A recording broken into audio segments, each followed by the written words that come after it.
Okay, you asked for a lore video, and here it is.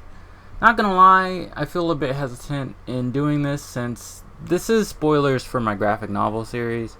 However, I don't have a lot of media out there about it. I started writing this in 2018, so keep in mind there's a lot of lore behind this character because they're a main character in my series. Terra is a cyborg, and they're a part of the main group of protagonists in my graphic novel series that I call Soul Punk: Death of a Trillion Stars.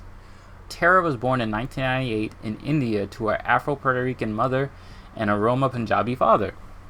Terra, their mother and their older sister, left India for Puerto Rico when they were young due to their father's involvement in a militant Islamic rights organization. Terra never saw their father again after that. Once their mother, Gloria, saw that they were old enough, their family immigrated to Los Angeles, California. Their mother thought that they would have a better life in the United States due to Gloria's complicated family history in Puerto Rico.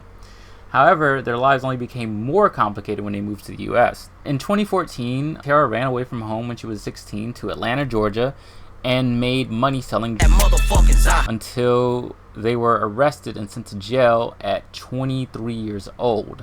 As a first-time offender, they were given the option of serving their prison sentence for 15 years or joining the US military. And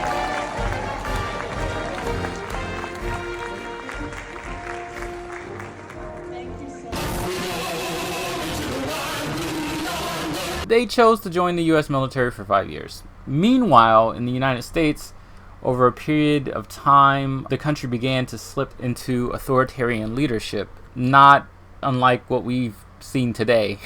Keep in mind, I started writing this in 2018. The United States eventually became a fascist dictatorship in 2026, and Terra, along with their comrades in the military, had their time served involuntarily extended from 5 years to 10 years. As an elite soldier within the military, Terra gets their first cybernetic augmentation without their consent. This augmentation would theoretically keep them alive in the event of head trauma or heart trauma. When America becomes more divided because of the fascist power waning in 2028, Terra staged a coup against their commanding officer. In 2030, fascism in the US is defeated, and so Terra begins to settle down while she's on standby to try to start a family with their lover, Marcus. In 2032, Marcus, after a severe case of CPTSD, attempts to unalive Terra and his unborn child. Terra and their child end up surviving, but the child is placed in a test tube to survive. So in 2034, Terra's daughter, Kaya, was born. Terra begins to travel the world in 2035 with the help of their military deployments. And then Terra visits her family in India, and Terra is reunited with their sister in Puerto Rico. After serving in the military for 22 years, Terra retires from the military in 2043. However, because of the decades of service, they are harassed to rejoin for years after their retirement to teach new cadets in the newly formed Space Marines. Due to having an augmentation, along with many others who have retired from the military, a massive conspiracy is formed to re-enlist those people into the military forcibly. So in 2046, Terra is in a horrible car accident that was orchestrated by the new intelligence agency of the United States. Due to the accident, Terra's augmentation is activated to preserve their life, thus reactivating their service contract with the US military for another 8 years. The intelligence agency continued to conspire against individuals like Terra to experiment on them with new and further cybernetic augmentations, this time more so voluntarily.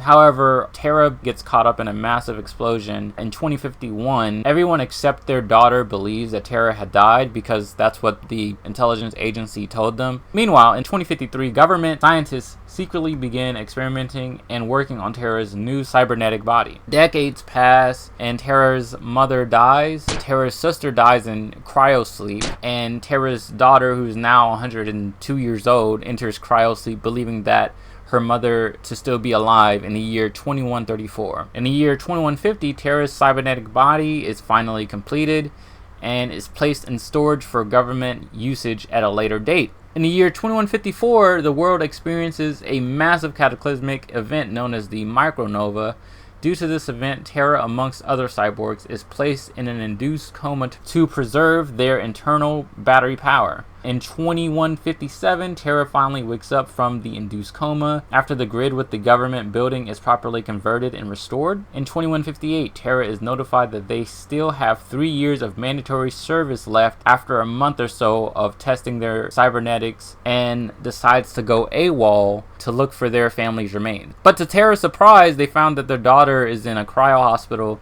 and was formerly known as Kyoto, Japan, and they were able to say goodbye to each other. Kaya died at 124 years old. In 2159, realizing the error of their ways, Terra makes contact with the rebel Martian governance. In 2160, Terra hitchhikes across the country formerly known as China, now Zone 3, until they hitch a ride to the moon on a civilian vessel and eventually to Mars. In 2161, Terra begins training with the Lilith government resistance group and supernaturally powered humans known as Solus on Mars. The reader first meets Terra in the year 2220 when they have settled down as the protector of the underground city of Yaoundé in West Africa, where they have remarried and have 3 kids. And that's all I'm at liberty to discuss without getting to the future of the story. I hope y'all enjoyed it.